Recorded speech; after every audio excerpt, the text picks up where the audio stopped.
Hello viewers, welcome to my channel. Class 7th में हम NCERTs कर रहे हैं और आज हम अपना एक चैप्टर करेंगे सोशल एंड पॉलिटिकल लाइफ्स का, chapter number 3, how state government works, यानी राज्य सरकार किस तरीके से काम करती है। पीछे हमने क्लास 6 में क्या पढ़ा था?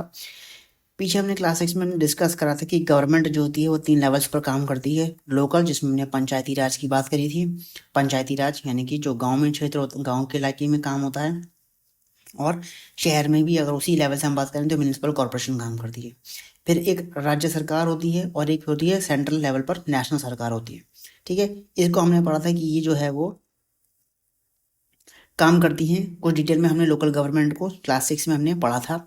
इस चैप्टर में जो है वो हम ये एग्जामिन करेंगे कि राज्य सरकार एक स्टेट लेवल पर जो होती है, यानी गवर्नमेंट सरकार एक राज्य लेवल पर होती है, वो किस तरीके से काम करती है, किस तरीके से उसकी एक जगह होती है डेमोक्रेसी में, क्या रोल होता है एमएलएस का यानी कि मेंबर ऑफ लेजिस्लेटिव असेंबलीज का, और जो मंत्री होते हैं उनका क्या रोल होता है, कैसे वो चुने जाते हैं, ये हम डिस्कस करेंगे।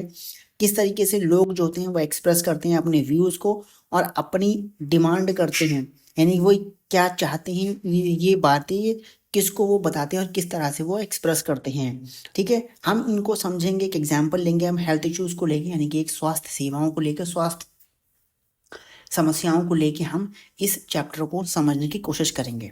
तो चैप्टर की स्टार्टिंग होती है एक सवाल से, कहते हैं जिम्मेदारी किसकी है, हुज रिस्पॉन्सिबिलिटी। जिसमें आपको ये एक इमेज दिख रहे होंगे कि ये पेपर न्यूज़पेपर पढ़ रही हैं दो लड़कियां और ये कहती हैं कि देखो, पानी की जो शॉर्टेज है हमारे स्टेट में और लोग जो है वो बहुत बीमार पड़ रहे हैं। ठीक है, तो दूसरी लड़की कहती है कि कई सारे गांव में जो है लोगों को जो है वो अनक्लीन ड्रिंकिंग वाटर मिल रहा है पीने के लिए।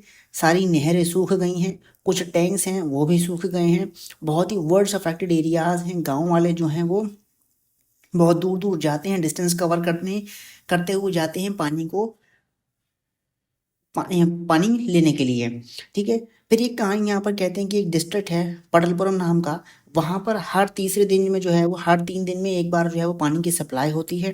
जो डिस्ट्रिक्ट हॉस्पिटल है वहाँ का, उसमें भरमार हो गई है पेशेंट की, और ज़्यादातर केसेस जो है वो बच्चों के हैं जो एक्यूट डायरिया से ग्रस्त हैं। ठीक है, फिर कहते हैं कि टीवी पर न्यूज़ निकल कर आती है कि उसमें कहते हैं 10 लोग जो है वो डायरिया से मर गए। क्या ऐसा पॉसिबल है? ये एक सवाल उनके दिमाग में, क्या ऐसा पॉसिबल है? क्या डायरिया से मौत भी हो सकती है? दूसरी लड़की कहती है क्या पता, होती है भी नहीं होती है, हम उम्मीद करते हैं कि भाई हम डायरिया से बीमार ना हो। ठीक है, तो जिस दिन ये न्यूज़पेपर पढ़ती हैं उसी दिन जो है वो दोपहर में इनकी मदर जो थी वो इनको लेक्चर, इसमें एक बच्ची है शिरीन नाम की, उसकी मदर जो है वो उसको लेक्चर देती हैं, कहती हैं कि मार्केट से जो है वो आइस ड्रिंक बिल्कुल भी मत पीना। ठीक है, और तुम्हें अपनी सेहत का ख्याल रखना पड़ेगा। शिरीन नाम की एक लड़की है, उसकी मदर उसको एक लेक्चर देती है, क्या लेक्चर दिस मॉर्निंग।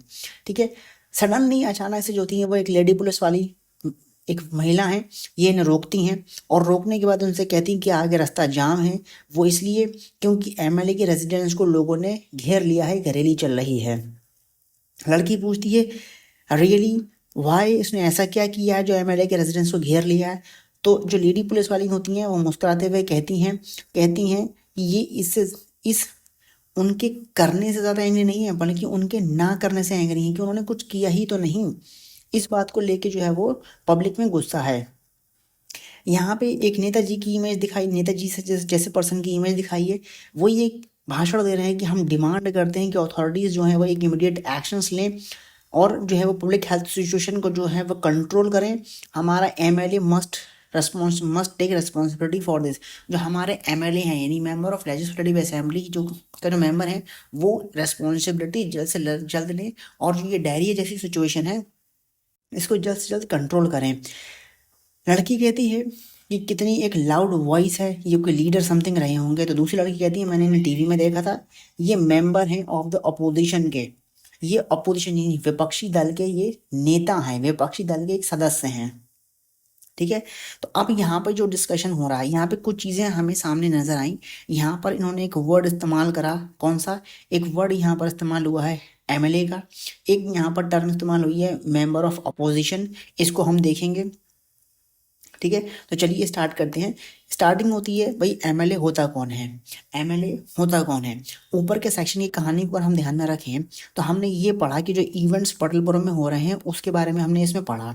हम फेमिलियर हुए कुछ ऑफिशियल नेम से, जैसे कि कलेक्टर हो गया, मेडिकल ऑफिसर्स हो गए, ये हम जानते हैं। कलेक्टर यानी जो हमारा डीएम होता है, जो मेडिकल ऑफिसर होता है, पूरे एक डिस्ट्रिक्ट का एक मेडिकल ऑफिसर होता है, ठीक है, जो स्वास्थ्य संबंधित सारी मामलों को जो है वो देखता है अपने डिस्ट्रिक्ट के। तो ऐसे ऑफिशियल्स नेम हमने अपने डिस्ट्रिक्ट में सुने होंगे। हर एक डिस्ट्रिक्ट में अपना अपना एक चीफ ऑफिसर होता है, मेडिकल ऑफिसर होता है, एक डीएम वगैरह होते हैं, एक एसडीएम होते हैं, तहसीलदार होते हैं। तो ये सब ऑफिशियल पोस्ट होती हैं जो पूरे डिस्ट्रिक्ट को जो है वो कंट्रोल करती हैं, उसके एडमिनिस्ट्रेशन को रन करती हैं, ठीक है। अच्छा, लेकिन हमने जो है वो एक एमएलए नाम का टर्म जो है, वर्ड जो है, इसको भी सुना होगा, या लेजिस्लेटिव असेंबली जो है वो हमने सुना होगा। लेजिस्लेटिव असेंबली हमने सुना होगा। और हर एक एरिया में जो है वो एक एरिया का जो है, हर एक एरिया का जो होता है वो एक एमएलए होता है, ठीक है। तो एमएलए को ये सवाल आ रहा है। अब ये एक नॉर्मल सवाल है भाई, आप जिस जगह पर रह रहे हो, जिस रीजन में रह रहे हो, जिस भी डिस्ट्रिक्ट में रह रहे हो, तो वहाँ का कोई ना कोई एक एमएलए ज़रूर होगा और वो किसी ना किसी पार्टी से बिलोंग करता ही होगा, ठीक है। अच्छा, अब यहाँ पे जो सवाल हैं कि पाटलपुरम में क्या हो रहा है, इसको पता चल गया आपको कि वहाँ पर डायरिया के, एक्यूट डायरिया के केसेस बहुत सारे आ रहे हैं। Why is this problem serious? Problem serious क्यों है? सीरियस प्रॉब्लम इसलिए है क्योंकि क्लीन ड्रिंकिंग वाटर नहीं है और वहाँ की अथॉरिटीज़ ने जो है वो नेसेसरी एक्शंस नहीं लिए ताकि डायरिया को कंट्रोल करा जा सके, ठीक है। अब what action do you think can be taken the situation and who do you think should take this action? और क्या एक्शन लिए जाने चाहिए थे इस अबव सिचुएशन को कंट्रोल करने के लिए, और कौन इन एक्शंस को ले सकता है, इसके बारे में डिस्कस करना है आप लोगों को, ठीक है। कॉमन से सवाल हैं जो एक स्टोरी बेस पर निकले हैं, ठीक है। अब हम देख लेते हैं कि क्या है मेंबर ऑफ लेजिस्लेटिव असेंबली, क्या होता है ये पर्सन। एमएलए जो होते हैं इनको लोग जो हैं वो इलेक्ट करते हैं, ये जनता के द्वारा चुने हुए लोग होते हैं। और जब ये एमएलए बन जाते हैं, जब ये एमएलए बन जाते हैं तो ये क्या करते हैं, ये बनाते हैं सरकार, ठीक है। ये बनाते हैं सरकार। कैसे बनाते हैं इसको अब हम एक एग्जाम्पल समझेंगे नीचे। इन दिस वे हम इसीलिए कहते हैं कि मेंबर एमएलए जो होता है वो पीपल्स को रिप्रेजेंट करता है। वो इसलिए क्योंकि जनता ने उसे चुन के भेजा है, तो वो हमें रिप्रेजेंट करेगा और हमारे हर एक सवाल का उसको जवाब देना पड़ेगा। हम जो डिमांड रखेंगे उसको भी जो है वो उसे सुनना पड़ेगा। तो हम इसको एक एग्जाम्पल समझते हैं कैसे भैया एमएलए आता है और कैसे वो मंत्री भी निकल कर आती हैं उसमें से, ठीक है। अच्छा, अब कहते हैं कि हर एक स्टेट में इंडिया की एक लेजिस्लेटिव असेंबली होती ही होती है। हर एक इंडिया में जो है वो एक लेजिस्लेटिव असेंबली है। हमारे यूपी में एक लेजिस्लेटिव असेंबली है, बिहार में लेजिस्लेटिव असेंबलीज हैं। हर एक स्टेट में जो है वो एक लेजिस्लेटिव असेंबलीज हैं और हर एक स्टेट जो है वो डिवाइड करा गया डिफरेंट एरियाज में या कॉन्स्टिट्यूंसीज में, ठीक है। हर एक स्टेट जो है वो डिवाइडेड है कॉन्स्टिट्यूंसीज में, ठीक है। जैसे कि हमारे जो ये डिफेंस मिनिस्टर है राजनाथ सिंह, इनकी कॉन्स्टिट्यूंसी कौन सी है? इनकी कॉन्स्टिट्यूंसी है लखनऊ। ऐसे ही हमारा जो प्रधानमंत्री मोदी जी हैं उनकी कॉन्स्टिट्यूंसी क्या है? उनकी कॉन्स्टिट्यूंसी है वाराणसी। तो ऐसे ही जो है वो कॉन्स्टिट्यूंसीज हैं हर एक की, ठीक है। वो वहां से चुनाव लड़ते हैं, ठीक है। तो ऐसे ही है, ठीक है। अच्छा, स्टेट जो है वो डिवाइडेड भी हैं डिस्ट्रिक्ट्स में भी, ठीक है। डिस्ट्रिक्ट्स में भी डिवाइडेड हैं और कॉन्स्टिट्यूंसीज में भी डिवाइडेड हैं। लेकिन जो एमएलए के यानी कि जो लेजिस्लेटिव असेंबली में चुनने वाले जो सदस्य होते हैं वो जो होते हैं वो कॉन्स्टिट्यूंसीज से ही चुने जाते हैं। कॉन्स्टिट्यूंसीज में इलेक्शन होते हैं उनसे चुने जाते हैं, इनका डिस्ट्रिक्ट से कोई कलेक्शन नहीं होता, ठीक है। तो ये ध्यान रखने वाली बात है कि डिस्ट्रिक्ट अलग चीज़ है और कॉन्स्टिट्यूंसीज अलग चीज़ है, ठीक है। अब एग्जाम्पल लेते हैं हम। यहाँ पर नीचे मैप दे रखा है आपको, इंडिया का ये मैप नज़र आ रहा होगा, ठीक है। ये शो करता है कि जो हिमाचल प्रदेश की जो स्टेट है उसको डिवाइड करा गया है 68 असेंबली कॉन्स्टिट्यूंसीज में, यानी हिमाचल प्रदेश में 68 कॉन्स्टिट्यूंसीज हैं। अगर हम बात करें हिमाचल प्रदेश में डिस्ट्रिक्ट कितने हैं, तो हिमाचल प्रदेश में जो डिस्ट्रिक्ट हैं उनकी संख्या है 12। तो इन 12 से कोई मतलब नहीं है। इन 12 के अंडर में कुछ कॉन्स्टिट्यूंसीज होंगी, उनमें जो होते हैं वो इलेक्शंस होते हैं और उनसे जो होता है वो एमएलए निकल कर आता है, ठीक है। तो हिमाचल प्रदेश में ऐसे ही 68 असेंबलीज हैं। हर एक कॉन्स्टिट्यूंसी से लोग जो होते हैं वो इलेक्ट करते हैं एक रिप्रेजेंटेटिव को, और वो रिप्रेजेंटेटिव जीतने के बाद बन जाता है MLA, यानी member of legislative assembly. Member of legislative assembly को हम ये कहेंगे हिंदी में कि वो विधान सभा का सदस्य है। देखिए, हर एक स्टेट में ना एक लेजिस्लेटिव असेंबली होती है। देखिए, लेजिस्लेटिव असेंबली तो वो हर एक स्टेट में है, ठीक है, लेकिन कहीं कहीं ऐसे राज्य हैं, बल्कि 6 राज्य हैं ऐसे जहां पर लेजिस्लेटिव असेंबली के साथ साथ जो है वो लेजिस्लेटिव काउंसिल भी है। लेजिस्लेटिव असेंबली को आप कहेंगे हिंदी में विधान सभा, और लेजिस्लेटिव काउंसिल को हिंदी में कहेंगे आप विधान परिषद। तो विधान परिषद जो है वो सिर्फ 6 राज्यों में है, ठीक है, 6 राज्यों में है। तो इसीलिए थोड़ा सा ये कंफ्यूजन कर देगा क्रिएट, इसलिए मैंने यहाँ पर थोड़ा सा इसको एलाबोरेट एक्सप्लेन कर दिया कि विधान सभा अलग है, विधान परिषद अलग है। कॉन्स्टिट्यूएंसीज की हम जो बात कर रहे हैं वो विधान सभा से जुड़ी हुई है, ठीक है। और विधान सभा जो होता है वो राज्य का एक लोअर हाउस होता है, ठीक है। जैसे एक लोअर हाउस और एक अपर हाउस हमारे संसद में होता है ना, लोकसभा और राज्यसभा, ठीक उसी तरीके से कि स्टेट लेवल पर जो होता है एक लेजिस्लेटिव विधान सभा हो जाएगी और एक विधान परिषद हो जाएगी, लेकिन हम इसको सेपरेट नहीं करेंगे, ठीक है। देखिए, जहां पर भी विधानसभा है वो तो आपका है लोअर हाउस, और जहां पर भी विधान परिषद है वो है आपका अपर हाउस, ठीक है। तो हम इस चीज को इतना अभी सिर्फ समझते हैं, ठीक है। 6 राज्य हैं जहाँ पे विधान परिषद है। 6 राज्यों के नाम में आपका एक यूपी आता है, एक बिहार आता है, एक आंध्र प्रदेश आता है, महाराष्ट्र है, उसके बाद तेलंगाना है और एक कर्नाटका है। तो ये 6 राज्य हैं जहाँ पर आपके लेजिस्लेटिव काउंसिल यानी कि विधान परिषद है, ठीक है। इसको हम साइड में रखते हैं, हम सिर्फ और सिर्फ जो है वो विधानसभा की बात करेंगे। तो विधानसभा में जो कॉन्स्टिट्यूंसीज होती हैं वहां से जो मेंबर चुन के आता है, जीत के आता है, वो बन जाता है MLA, यानी कि वो विधान सभा का सदस्य बन जाता है, ठीक है। तो हम नोटिस ये करेंगे कि जो भी सदस्य खड़ा होता है चुनाव में वो एक डिफरेंट पार्टी से जो है वो चुनाव लड़ता है।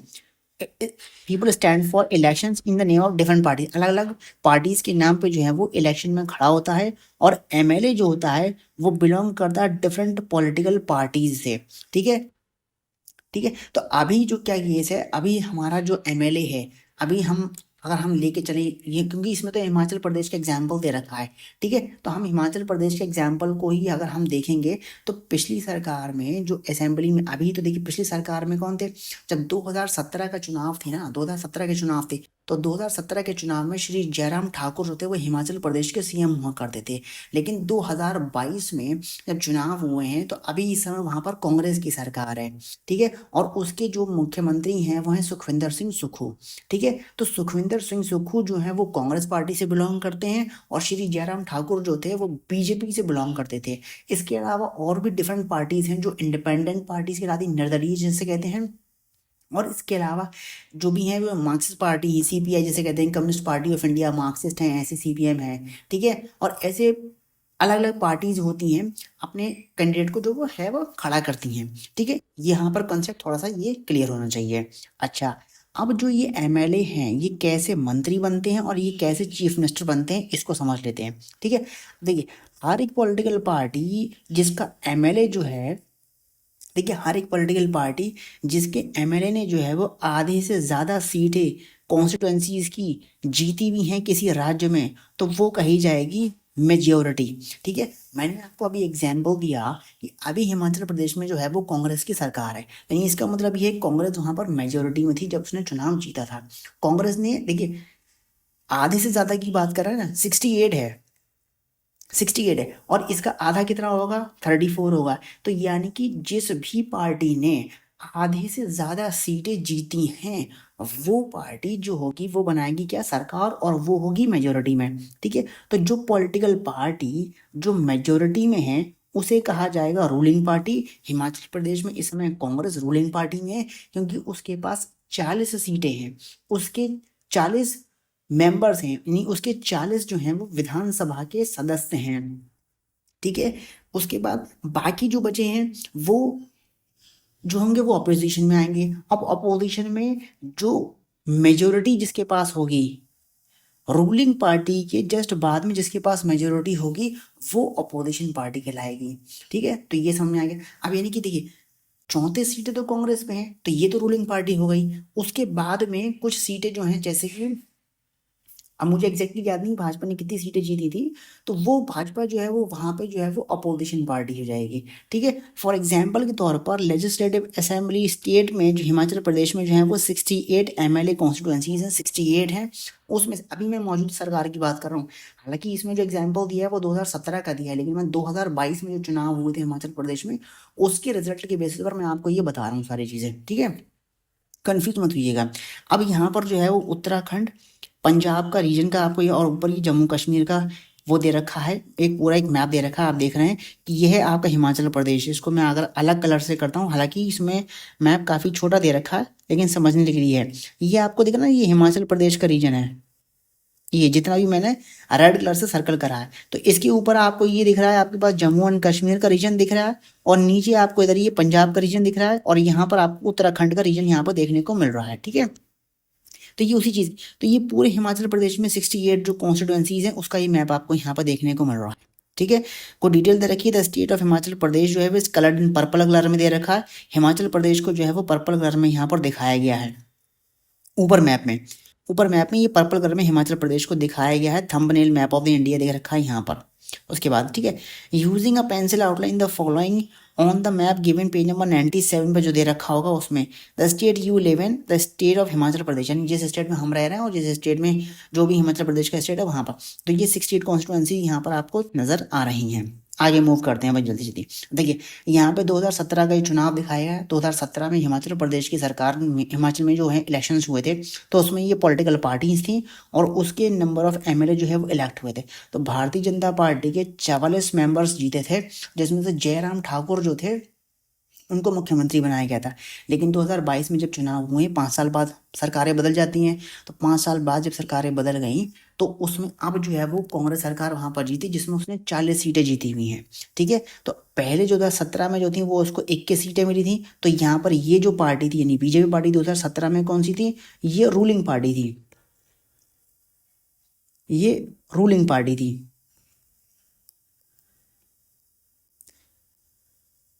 ये रूलिंग पार्टी थी, और यहाँ पर जो थी ये थी opposition party. Opposition party, sorry pen नहीं चल रहा है, तो ये थी अपोजिशन पार्टी। चलिए मैंने बोल दिया, आप इस पे फोकस करिएगा। ठीक है, और कम्युनिस्ट पार्टी जो मार्क्सिस्ट ऑफ इंडिया थी, इसको 1 सीट मिली थी, और जो इंडिपेंडेंट निर्दलीय थे ये 2 सीट थी। तो टोटल मिला के इनका 68 आया था। ठीक है, ये 2017 के रिजल्ट की बता रहे हैं डिटेल सारी सारी। ठीक है, आगे हम देख लेते हैं कि कैंडिडेट जो वेरियस पॉलिटिकल पार्टी से जीतते हैं, 2017 में जो इलेक्शंस में जीते हैं और एमएलए बने। ठीक है, एमएलए बने सिंस, तो टोटल एमएलए की संख्या लेजिस्लेटिव असेंबली वो है 60। तो एक पॉलिटिकल पार्टी को नीड चाहिए होती है, ज़रूरत होती है मोर देन 34, यानी कि मोर देन 34 का मतलब ये more than half, more than half यानी 34 से ज़्यादा सीटें चाहिए होंगी। तो 34 से ज़्यादा सीटें पिछली सरकार भाजपा को मिली थी, 44 सीटें मिली थी, तो वो मेजोरिटी में थी, इसलिए वो रूलिंग पार्टी बन गई। तो भारतीय जनता पार्टी जिसके 44 एमएलए थे वो मेजोरिटी में थी, तो वो बन गए रूलिंग पार्टी, और दूसरे जो एमएलए थे जो अपोजिशन में चले गए। ठीक है, सारे के सारे। इस केस में जो आईएनसी थी, इंडियन नेशनल कांग्रेस थी, वो मेजर अपोजिशन पार्टी थी, इसलिए क्योंकि उसकी संख्या सबसे ज़्यादा की थी बीजेपी के बाद में। तो बीजेपी के बाद में सबसे ज़्यादा संख्या जिसकी थी वो थी आईएनसी, इसलिए वो अपोजिशन पार्टी में चली गई। ठीक है, अच्छा, अपोजिशन पार्टी में से ही दूसरी पार्टी, अमंग द अपोजिशन व द अदर पार्टीज, दूसरी भी पार्टीज थी, जैसे कि कम्युनिस्ट पार्टी, जैसे कि इंडिपेंडेंट मेंबर जो खड़ा हुआ था, ये भी जो होते हैं including those who elected as independent candidate, ये भी जो है ये सब के सब जो है वो अपोजिशन पार्टी है। लेकिन मेजर अपोजिशन पार्टी जो है वो कांग्रेस रही थी 2017 में। आज अपोजिशन पार्टी मेजर कौन सी है, वो है बीजेपी। ठीक है, ये समझ में आ गया होगा। एक इंपॉर्टेंट नोट दे रखा है यहाँ पर, ये देख लेते हैं कि जो हेड ऑफ द स्टेट होता है, यानी कि किसी भी राज्य का जो मुखिया होता है वो होता है गवर्नर, और वो जो है वो अपॉइंट होता है सेंट्रल गवर्नमेंट के द्वारा।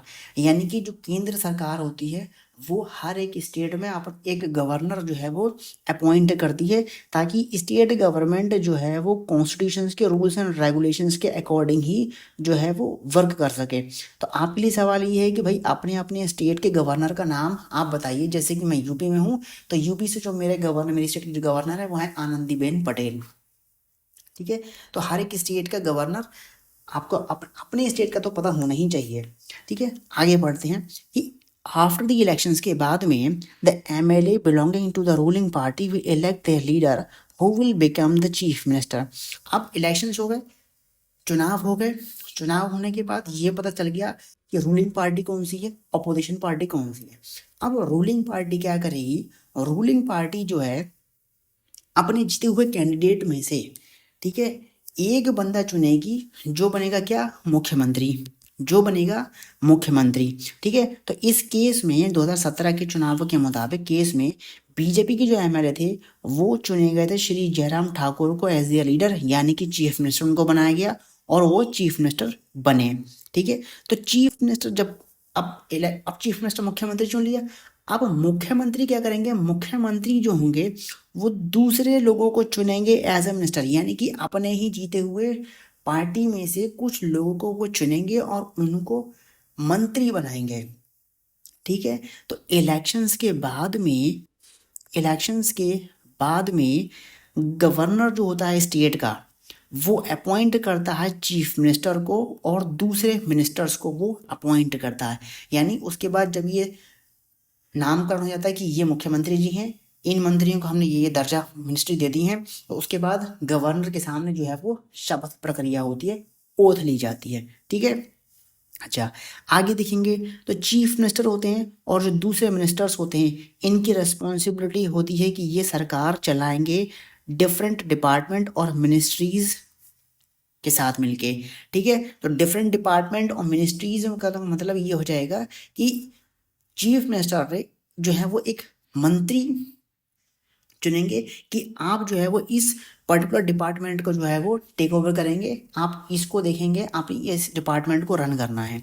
ठीक है, तो responsibility the chief minister and other minister have the responsibility of running various government department जो भी हैं और मिनिस्ट्रीज है उनको रन करने की जिम्मेदारी चीफ मिनिस्टर्स की और दूसरे मिनिस्टर्स की होती है। इनके सेपरेट ऑफिस होते हैं।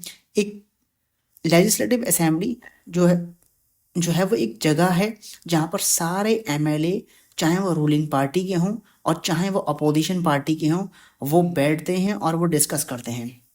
अब यहाँ पे एक सवाल आता है कि जो हिमाचल प्रदेश में जो 68 सीटों पे जो चुनाव हुए थे उन 68 सीटें में तो भैया भाजपा जीती, तो क्या सिर्फ भाजपा के ही कैंडिडेट बैठेंगे क्या विधान परिषद में, वो विधानसभा में क्या भाजपा के ही कैंडिडेट बैठेंगे, नहीं।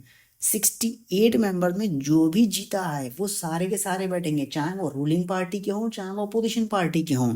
ठीक है, वो सब बैठ के जो है वो डिस्कस करेंगे मैटर्स के ऊपर। तो इसीलिए कुछ एमएलए के पास डुअल रिस्पॉन्सिबिलिटी होती है, एक एमएलए के तौर पर भी और as an minister and other as a minister, बाकी दूसरे के ऊपर कुछ को जो है वो एमएलए बनाया जाता है। ठीक है, वो इसलिए कह रहा हूँ मैं, वो देखिए वो समझिए चीज को। देखिए भाजपा के 44 मेंबर जीते थे। ठीक है, तो उन 44 में से तो एक तो मुख्यमंत्री बन गए, बचे कितने, 43 बचे। उन 43 में से इसका मतलब ये नहीं कि सारे 43 को जो है वो मिनिस्टर्स बना दिया जाएगा, नहीं। उन 43 में से फॉर एग्जाम्पल 15 को चुन लिया, उन 43 में से 15 को चुन लिया, मंत्री बना दिया, बाकी के जो 28 बचे, वो 28 तो एमएलए ही रहेंगे ना। तो यही चीज कह रहे हैं कि तो एमएलए हैं और जो दूसरे मिनिस्टर्स हैं उनके पास ड्यूअल रिस्पॉन्सिबिलिटी बनती है। अच्छा एक चीज ये भी है कि एमएलए तो देखिए जो मंत्री बना है इसका मतलब ये नहीं कि वो एमएलए नहीं रहेगा, जो मंत्री बना है वो एमएलए भी है और वो मंत्री भी है। ठीक है, सपोज एग्जाम्पल समझ लीजिए कि श्री जयराम ठाकुर जो है वो मुख्यमंत्री हैं, अगर वो कोई अपने अंडर कोई एक डिपार्टमेंट लेते हैं, सपोज वो एजुकेशन डिपार्टमेंट ले रहे हैं, तो वो मुख्यमंत्री भी रहेंगे और वो मिनिस्टर ऑफ एजुकेशन भी रहेंगे। ये नहीं है कि उनकी कोई एक पोस्ट को हटा दिया जाएगा। ठीक वैसा ही कह रहे हैं कि इनके पास जो डुअल रिस्पॉन्सिबिलिटी की बात आ रही है यहाँ पर कि उन 44 एमएलए बल्कि 43 एमएलए, यानी कि उसमें से एक मुख्यमंत्री तो अलग हटा दिए, तो 43 एमएलए में से जिनको मंत्री बनाया गया कि पर्टिकुलर गवर्नमेंट के डिपार्टमेंट का, एजुकेशन का डिपार्टमेंट हो गया, चाहे वो सैनिटेशन का डिपार्टमेंट हो गया, चाहे वो हेल्थ का डिपार्टमेंट हो गया, तो वो हेल्थ का डिपार्टमेंट भी संभालेंगे और अपनी जिस कॉन्स्टिट्यूंसी से वो जीत के आए हैं उसको भी संभालेंगे। तो उनके पास डुअल रिस्पॉन्सिबिलिटी आ गई। ठीक है, उम्मीद है समझ में आया होगा, बहुत ही बारीकी के पॉइंट हैं जो समझने हैं, तो ठीक है, जिसके बारे में हम आगे पढ़ेंगे, उनके डुअल रिस्पॉन्सिबिलिटीज को हम आगे पढ़ेंगे, ठीक है। अच्छा, अब डिबेट किस तरीके से होती है असेंबली में, इसको हम जल्दी से देख लेते हैं, ठीक है, ज़्यादा टाइम नहीं लेंगे क्योंकि 6 है, इसका एक ब्रीफ अगर मैं आपको बता भी दूंगा, चलिए कोई बात नहीं, पढ़ लेते हैं, ठीक है। अब एक स्टेट लेजिस्लेटिव असेंबली में डिबेट कैसे होती है इसको समझाने के लिए एग्जाम्पल दिया है कि आफरीन और सुजाता और कुछ दूसरे स्टूडेंट्स जो हैं वो ट्रैवल करते हैं स्टेट कैपिटल में, जो लेजिस्लेटिव असेंबली बनी हुई नहीं विधानसभा में, वो विजिट कराए जाते हैं, बच्चे घूमने जाते हैं विधानसभा में। एक इम्प्रेसिव बिल्डिंग है, चिल्ड्रन काफ़ी खुश हैं, सिक्योरिटी चेक्स के बाद बच्चे जो हैं ऊपर सीढ़ियाँ लेते हैं, सीढ़ियों की तरफ ऊपर जाते हैं और वहाँ पर एक गैलरी होती है जहाँ पर वो देखते हैं कि लार्ज हॉल है नीचे उनके, ठीक है, ठीक है, लार्ज हॉल उसके नीचे है, वो ऊपर से उसको देख रहे हैं, ठीक है। तो वहाँ पर कुछ रोज एंड रोज ऑफ डेस्क हैं वहाँ पर पड़ी हुई एक पूरे सभा में, असेंबली में, ठीक है। ये assembly was going to have a debate, इस असेंबली में जो है वो डिबेट होनी है करंट प्रॉब्लम को लेके। एमएलए जो होते हैं वो एक्सप्रेस करते हैं अपनी ओपिनियंस को, सवाल पूछते हैं, इशूज से रिलेटेड सवाल पूछते हैं और डिस्कशंस और सजेशंस देते हैं कि सरकार को क्या करना चाहिए, और उसमें रिस्पॉन्ड भी करते हैं कि उनको अगर इच्छा है उसका जवाब भी उन्हें मिलेगा, ठीक है। तो मिनिस्टर जो होते हैं वो रिप्लाई करते हैं, सवालों के जवाब देते हैं और कोशिश करते हैं असेंबली में कि वो एक एडिक्वेट स्टेप्स लिए जा सकें, उसके बारे में बताते हैं कि भाई हम ये कदम लेना चाह रहे हैं और ये कदम लेंगे क्या। तो उसमें फिर डिबेट होती है कि लेना चाहिए कि नहीं लेना चाहिए और इसके क्या प्रोस एंड कॉन्स हो सकते हैं, ये सारी चीज़ें डिस्कशन इस तरीके से होती है, ठीक है। तो जो चीफ मिनिस्टर होते हैं और जो दूसरे मिनिस्टर्स होते हैं वो डिसीजंस लेते हैं जो सरकार रन करती है, और उसके बाद हम जो है वो उसको हम जो है सुनते हैं और हम उसको जो है वो न्यूज़ चैनल पर देखते हैं, अखबारों में हम उनको रीड करते हैं, ठीक है। हालांकि जो भी डिसीजंस लिए जाते हैं वो अप्रूव होते हैं लेजिस्लेटिव असेंबलीज में, यानी कि सबकी सर्व सहमति होनी चाहिए, जो भी डिसीजंस लिए जा रहे हैं अप्रूवल होना चाहिए।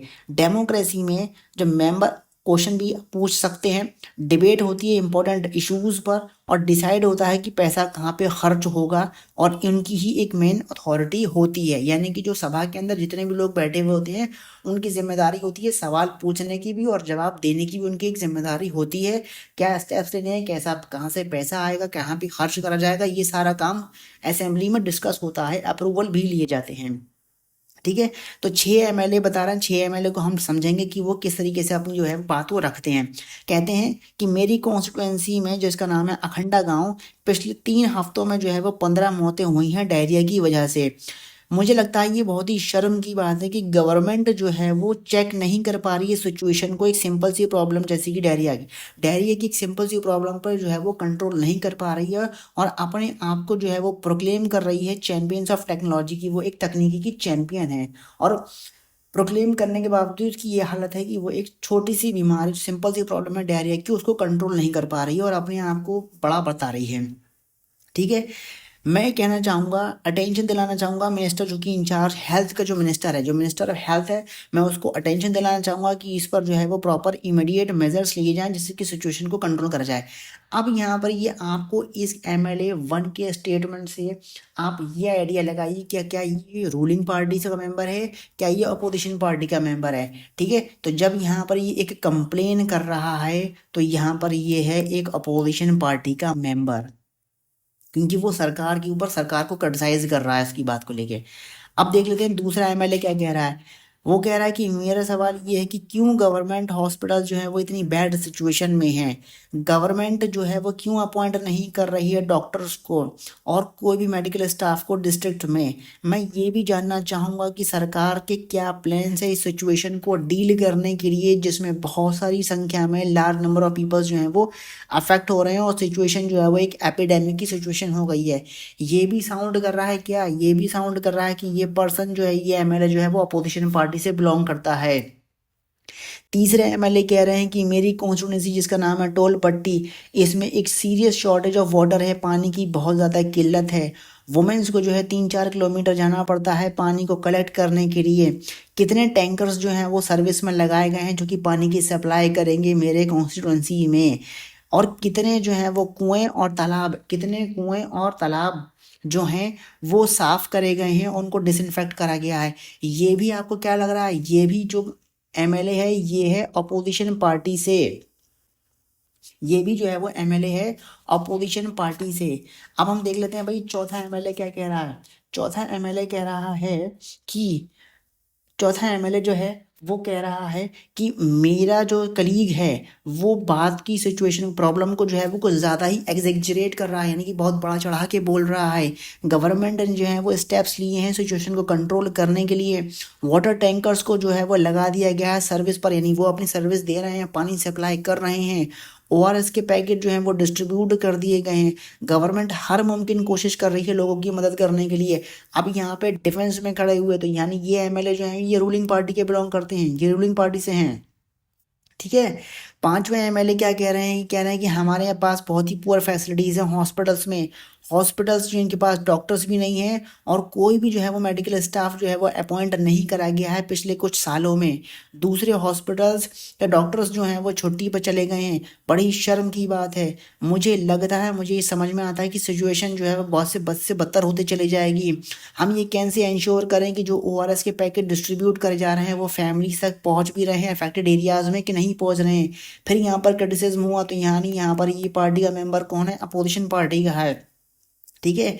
छठे मेंबर खड़े होते हैं, वो कहते हैं कि जो अपोजिशन के मेंबर्स हैं वो अननेसेसरी जो है वो सरकार पे जो है वो ब्लेम कर रहे हैं, यानी डिफेंस में खड़े हुए। तो यहाँ पे क्या हुए, यहाँ से फिर से जो है वो ये रूलिंग पार्टी के मेंबर हैं, ये रूलिंग पार्टी के मेंबर हैं। कह रहे हैं आगे कि जो प्रीवियस सरकार है, पिछली सरकार है जो है, उन्होंने सैनिटेशन पर कोई भी तवज्जो नहीं दी है। हमने जो है वो एक ड्राइव शुरू करी है जिससे कि जो है हम कूड़े के कचरे को जो है वो साफ सफाई करेंगे जो कई सालों से जो है वो सड़कों पर पड़ा हुआ है। तो ये छठा मेंबर जो है वो रूलिंग पार्टी का है। ठीक है। तो ये इस तरीके से यहाँ पर डिस्कशन हो रही है, वन बाय वन खड़ा होकर मेंबर जो है वो अपनी बात को रख रहा है। ठीक है। अच्छा जी, जल्दी से ये पार्ट और देख लेते हैं। आधा घंटे का वीडियो हो गया है, कोई दिक्कत वाली बात नहीं है, आधा घंटे का वीडियो देखा जा सकता है। ठीक है। अर्लियर सेक्शन की बात करें तो हमने अबाउट डिबेट के बारे में पढ़ ली कि लेजिस्लेटिव असेंबली में किस तरीके से डिबेट होती है। मेंबर्स जो होते हैं वो डिबेट करते हैं द एक्शन टेकन और not by the government, debate करते हैं कि सरकार ने एक्शन लिया कि नहीं लिया है। इसीलिए जो है वो एमएलए जो है वो रेस्पॉन्सिबल होते हैं सरकार के काम के लिए। सरकार के ऊपर मतलब एक अपोजिशन का काम क्या होता है, नजर रखना, सवाल पूछना कि भाई ये काम क्यों नहीं हुआ, क्यों देरी हो रही है, ये जो काम किया ये गलत है, इससे जनता को तकलीफ हो रही है। तो वो इस तरीके से जो है वो एमएलए रिस्पॉन्सिबल होते हैं कि सरकार के काम को वो सपोर्ट भी करेंगे और जहाँ पे कुछ गलत हो रहा है उसको क्रिटिसाइज भी करेंगे। कॉमन अगर यूसेज में हम देखें कि गवर्नमेंट जो है वो रेफर करती है उन गवर्नमेंट डिपार्टमेंट्स को और वेरियस मिनिस्टर्स को जो उनको हेड करते हैं। ठीक है। जो और ओवरऑल जो हेड होता है वो होता है चीफ मिनिस्टर, यानी जो राज्य का जो मुखिया होता है वो चीफ मिनिस्टर ही होता है। ठीक है। मोर करेक्टली अगर हम इसको देखें, ये होता है executive part of the government का। एग्जीक्यूटिव पार्ट का मतलब यानी यहाँ पर ये है कि यहाँ पर चीज़ें एग्जीक्यूट होती हैं, यहाँ पर चीज़ें प्रोसेस में लाई जाती हैं। ठीक है। तो ये गवर्नमेंट का एक एग्जीक्यूटिव पार्ट होता है जिसको हमने पीछे पढ़ा था कि तीन फॉर्म ऑफ गवर्नमेंट हमने सुनी थी, तीन पार्ट, हमने तीन ऑर्गन्स पढ़े थे जिसमें हमने एक लेजिस्लेचर पढ़ा था, यानी जिसका मतलब ये है कि एमएलए हमसे चुन के आया हुआ है तो वो बैठा हुआ है वहाँ पर विधानसभा में, तो वो एमएलए है, यानी वो लेजिस्लेचर है। उसके बाद जब वो लेजिस्लेचर बन के जीतेगा तो उसके बाद वो मंत्री बनेंगे, मंत्री बनने के बाद वो सरकार बनाएंगे, सरकार जब बनेगी तो वो एग्जीक्यूटिव में पहुंच जाएगी और उसी एग्जीक्यूटिव पे नजर बनाए रखने के लिए होती है जुडिशरी, जो कि सुप्रीम कोर्ट, हाई कोर्ट और सेशन कोर्ट में डिस्ट्रिक्ट कोर्ट पर आती है निकल के। ठीक है। तो ये इस तरीके से था। तो ये गवर्नमेंट का जो ये एग्जीक्यूटिव पार्ट हमें देखने को यहाँ पर मिल रहा है। सारे एमएलए जो गैदर होते हैं असेंबली में, एक लेजिस्लेटिव असेंबली में सारे मेंबर्स जो गैदर होते हैं, इकट्ठा होते हैं, हम उसे कहते हैं लेजिस्लेचर्स। हर एक यानी कि पूरी विधानसभा में जो असेंबली में जितने भी लोग बैठे हुए हैं वो सब मिलके जो होंगे वो कहलाए जाएंगे लेजिस्लेचर, वरना हर एक इंडिविजुअल कहलाया जाएगा MLA. There are ones who authorise and supervise their के वर्क। ये वही होते हैं, यानी एमएलए जो होते हैं ये वही होते हैं जो सुपरवाइज करते हैं वर्क को और ऑथराइज भी करते हैं कि हाँ सरकार ये सही कदम उठा रही है, इसको हम ऑथराइज करते हैं, और सुपरवाइज करती है कि यहाँ पर काम नहीं हुआ, यहाँ पर समस्या है, मेरी कॉन्स्टिट्यूंसी में समस्या है, इसके ऊपर वो उसको ऊपर सवाल भी खड़ा करते हैं। ठीक है। तो हमने अर्लियर सेक्शंस में जो है वो देख लिया, it is from among them the head of the executive और the chief minister is formed. तो इस तरीके से जो है वो हमने ये देख लिया कि जो हेड ऑफ द एग्जीक्यूटिव और जो चीफ मिनिस्टर होता है वो इस तरीके से जो है वो अपने वर्क को अंजाम देता है। ठीक है, अब यहाँ पर जो है वो ये सवाल दिए रखे हैं, इनको आप ज़रूर पढ़िए वरना वीडियो लेंथी हो जाएगा, थोड़ा सा मैं अगर इसे पढ़ूंगा। ठीक है, 35 मिनट का वीडियो होने को आ रहा है, तो हम इस वीडियो को यहीं पर एंड करते हैं। पार्ट 2 में हम जो है वो सरकार की वर्किंग को समझेंगे, सरकार काम किस तरीके से करती है। तो जल्दी मिलते हैं अपने पार्ट 2 के साथ। उम्मीद है वीडियो आपको पसंद आया होगा, लाइक एंड शेयर जरूर कीजिएगा अगर आपके कंसेप्ट आपको समझ में आया है। जल्दी मिलते हैं पार्ट 2 के साथ। Thank you and have a nice day.